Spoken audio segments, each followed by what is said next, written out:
So maybe I forgot I had to do this video until after I'd already changed out of my work clothes and into a tank top and already taken off all my jewelry.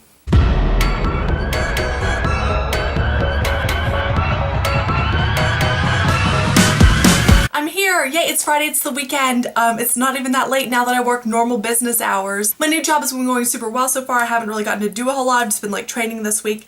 Next week I get to actually do things, which is exciting. Anyway, we do have a topic this week, an excellent topic from Nancy about a BuzzFeed article about the class of 2018. The question is, if you could have the class of 2018 experience one thing or a few from that list that you felt was important, what would it be? It's so weird to think that these kids are going to be the class of 2018. That means they were born around the year 2000, 2001. That blows my mind because I was in middle school then. I was the class of 2006. 2001, I think I was in 7th grade that year. So many of my formative experiences and things that were a big part of my life, either they were not even born yet when those happened, or they were too young to really remember or experience them. And it's weird to think about. Also, when I was thinking about what I wanted to talk about in this topic, I realized how old I was going to be when these kids graduate from high school. In 2018, I will turn 30, which, I mean, you know, being 30 isn't a bad thing. You know, I'm not one of those people who's like afraid to age, but it's just not something I really think about a lot.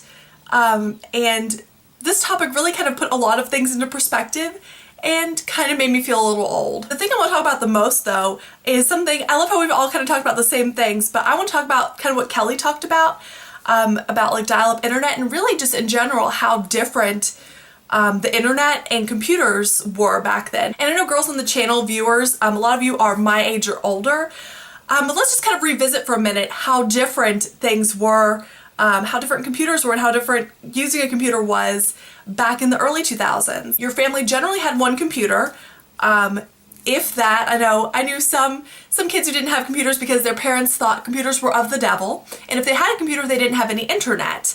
You know, some people had internet, some people did not, because again, I knew parents who thought the internet was of the devil, like real life. It typically lived in a room referred to as the computer room. Most families have multiple computers, or even if they just have one computer, they also have tablets, iPhones or other smartphones. And when you got to use this one computer, if you wanted to get on the internet, first of all, you had to make sure, you know, no one was wanting to use the phone. Like in my house, I always had to make sure my mom was done making her calls for the evening before I got online. Then it took forever to get online. And then once your homepage finally loads, then you can go on to use the internet, and each page takes so long to load. And also being on the internet ties up your home phone line, which now not a big deal because no one really uses a home phone anymore in 2014. But in the early 2000s, that was pretty much your phone. I just feel like I appreciate the way technology is now so much more, and I appreciate like when there are problems with technology. Like I'm much more patient than I think I would be if I hadn't experienced that, because I don't expect instant gratification. Like I mean, it's great, you know, now of course I'm used to the way the internet is now, but like if, you know, my full HD feature-length film takes a moment to buffer, that's okay. If, you know, the computer I keep in my pocket, my iPhone, if it needs a couple minutes to do an update, maybe I can't use it for a couple minutes, that's okay. And I remember those days when the computer was something in a room in your house. And to be on the internet, you had to be plugged in, wired into a modem. You remember that? So it's just so different.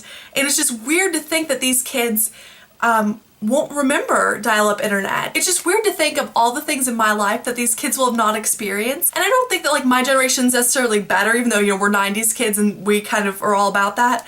I don't think that we're necessarily better because we've experienced some of these things. I think it's just different. And that's just kind of how things go. Like I've experienced different things than my parents have. They experienced different things than their parents have. So that's about it for the topic this week, I think. That's all I can think of.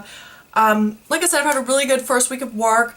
It's totally different from my old job, and I think it's a much, much better fit for me. Mother's Day this weekend. Everyone be good to your mamas. We are going out to brunch. Really excited about that. My birthday's a week from Sunday, and I still have no idea what I'm doing for it. There's like a buy local fair I'll probably go to because that sounds like me. And that sounds like it's gonna be fun. There's gonna be food trucks there and everything, so I'll probably just do that for my birthday. So that'll be cool. But everyone else is going to see Caitlin next weekend, which will be really cool. I'm really excited to hear how that goes, and I'm sad I won't be there, but I think you guys are gonna have a great time, and I'm super happy for Caitlin. Okay, well, I'm gonna go edit my video, eat dinner, enjoy my evening now that it's not super crazy late when I get off of work. So everyone have a really safe and happy weekend. Remember to be good to your mothers on Mother's Day. Thanks so much for watching, and I will see you all next Friday. Bye.